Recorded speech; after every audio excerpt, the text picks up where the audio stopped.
Rachel. Rachel? You're like, oh, it is right here. And you don't know what it said. Baby, you are in up here. I will eat. I'm not going to get it. I'm going to feed you. I'm going to feed you.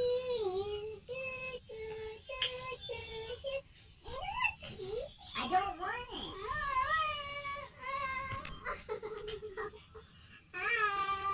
You can fly out your hands.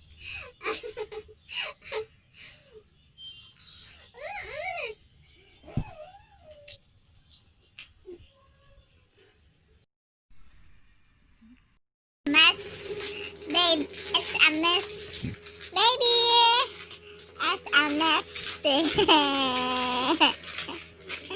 baby,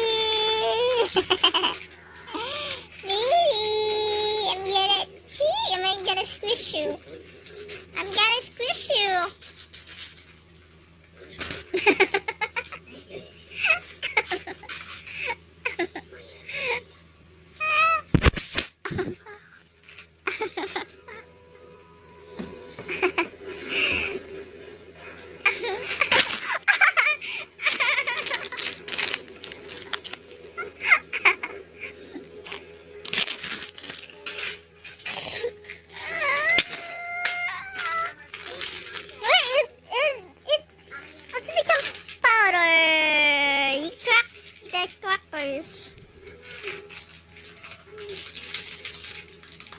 What is that?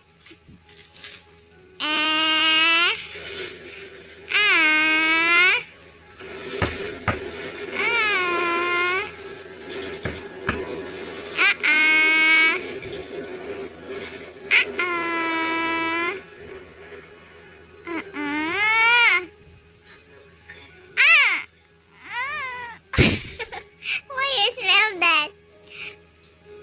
Huh? You smell. That is the smell. It's pizza. It's just the smell and it's yummy. You eat this many times and just now you smell and you don't want to eat. Eat this marathon. I don't want my breath to smell like that. Smells like rotten vagina.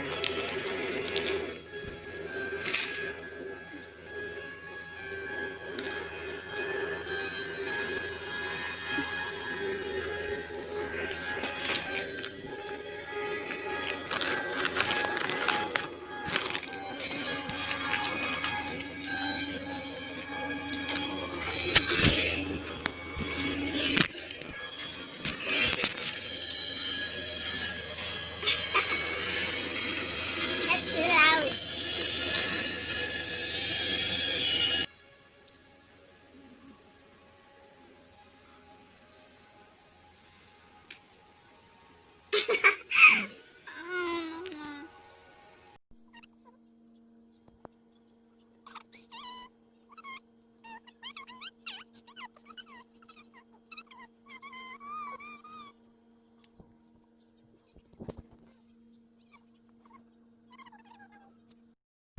Inhale, exhale. Inhale, exhale. Inhale, exhale.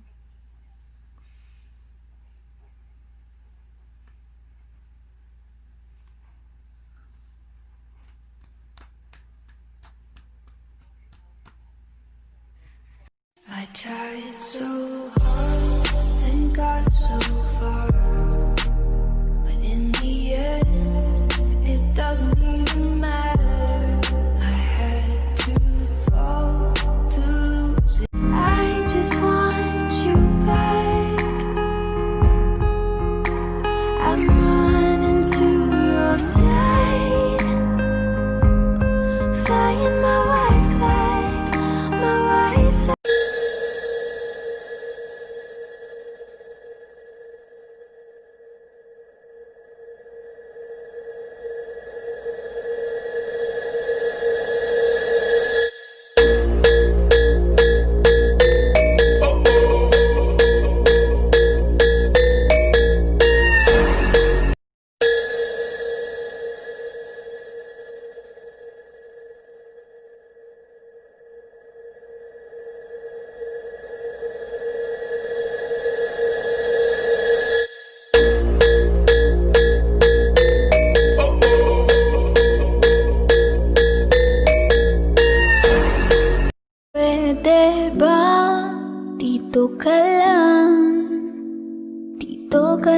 sa may tabi ko. Gusto ko lang na malaman mo na Babe, take a picture. Smile. Cheers. Again. Igit. You know what is igit? Do you know what is igit? Do you know what is igit? I don't know, do you know the meaning of slam it? No. Oh, okay. No. So I guess we're even. Okay, again. Say it again. Igit. Hi. Igit. Hi. Igit. Hi. You will hold. Hi. Igit. Igit. Hi. Just five buko pie. No buko pie. No buko pie. Look, There's only one place to get really. 1, 2, 3. There's only one place to get buko pie, and that's near your home. The buko pie locally, it doesn't taste all that great. So Buko pie. Apple pie. Pineapple. There is pineapple pie. Filipino pie. It's amazing. Who here has had Filipino pie? It's the best. Anybody get it? Michael, you said that Filipino pie is the best. Yeah. Is that? I've had more than just Filipino pie.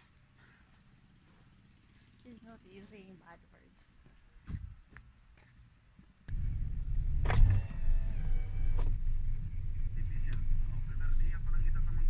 The kind of guard, very core.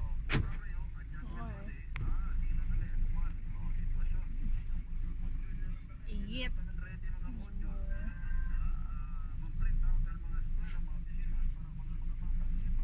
Hi, Matt.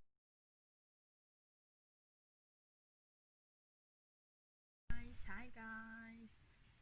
Kumusta po kayo? Nakakaiyak talaga. Nakakaiyak, nakakalungkot.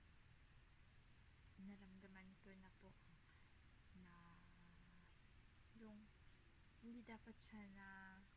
hindi sana dapat ma-feel sa sarili mo na malungkot ka. Basta iba. Ang hirap.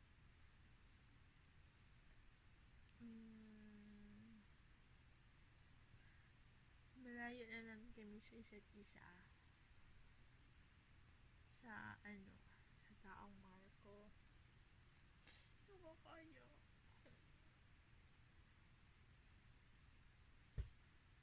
Nakakaiyak po.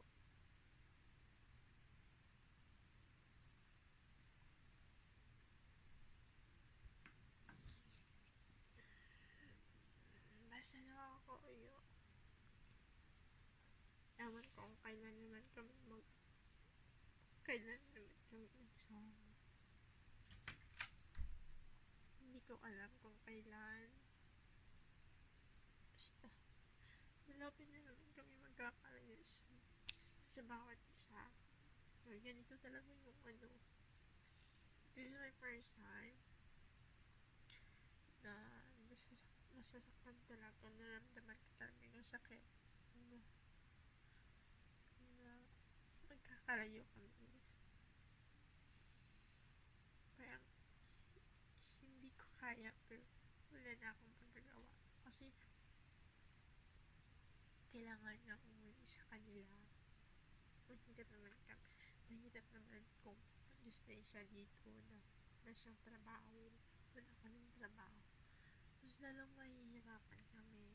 Pero kaya tiisin namin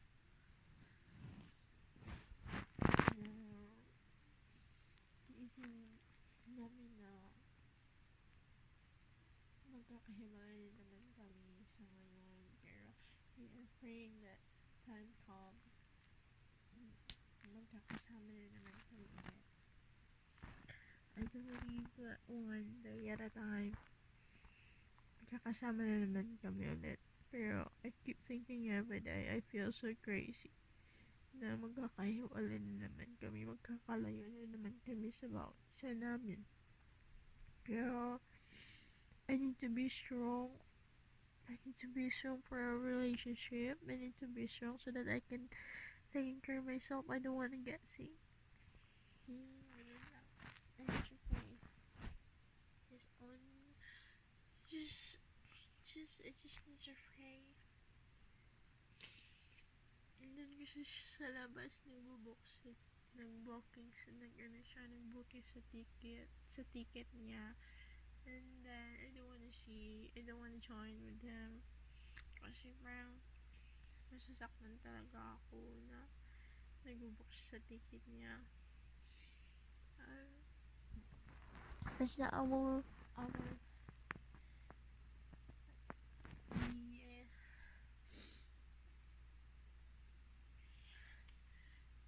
i-update ko na lang for the next video. Maybe I will take more videos kung sa flight niya or hindi ko alam kung sasama ako sa Manila.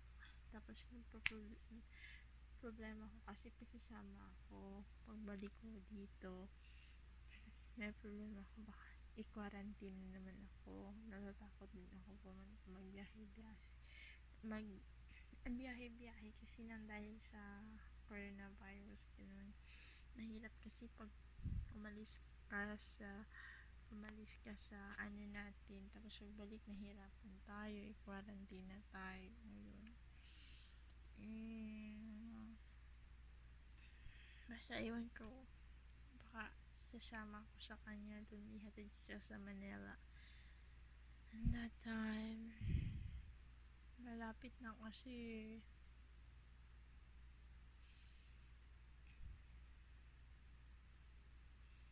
malapit na naman kami magkakalayo sa bawat isa namin.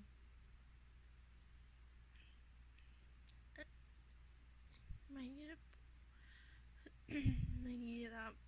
I never felt these feelings before. At this time, hindi. Basta, hirapan ako po. Kasi,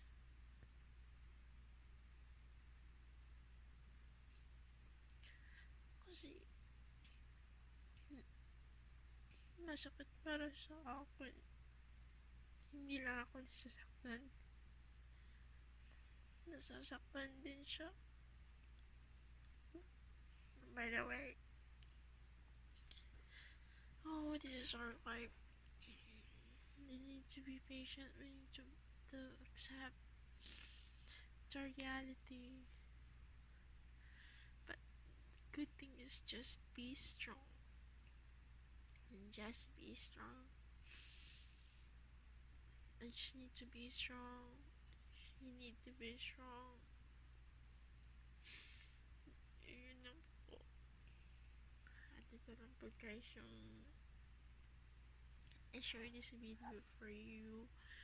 But because as a part of a vlogger, I need to share this to you guys. My feelings. I've never tried to share this before to anybody. Just now, basa-basa ako sa YouTube. I have this idea para i-share ko din sa inyo. First time ko to na I'm sharing my life in social media. Thank you guys for watching my short video. Thank you so much. If you wanna know or you wanna hear update from me, just don't forget to subscribe to me and click the bell so that you will not miss the next video. Thank you guys for watching. Bye bye.